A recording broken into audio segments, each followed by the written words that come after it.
Alah, kereta ni sik buat hal lagi lah. Assalamualaikum. Salam. Kak, kenapa? Kereta rosak lagi? Yelah. Alah Kak, sekarang apa susah Kak? Sekarang ni kita dah ada Maxim tau. Akak pakai Maxim je. Maxim? Macam mana cara nak guna dia? Maxim sekarang Kak jangan risau tau. Dia dah berdaftar di bawah APAD. Wah, bagus tu. Siap berdaftar ya?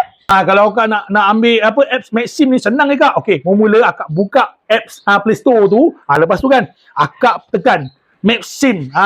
Type Maxim, lepas tu dia keluar, Akak dah boleh daftar dah. Lepas tu dia akan nombor telefon Akak tu dia akan hantar kod tau. Lepas tu isi nombor 4, kod 4 nombor tu dekat dalam Maxim tu punya apps tu lah. Akak letak promo kod. Yang penting promo kod tu Akak letak AWI30. Akak akan dapat RM30 secara direct macam tu tau. Lepas tu dia ada potongan 10%. Akak buat tau, jangan tak buat tau. Nanti saya daftar. Awi 30 kan? Okay. Buat je, senang nak pergi Seremban. Kereta rosak, buat je. Akhirnya sampai juga Maxim Kak, silakan masuk Kak. Macam jiran saya je ni. Saya lah bawa Maxim. Kak dah tekan dah AWI30 tadi tu. Dah. Dapat RM30 kan? Ya. Ada potongan 10% lagi.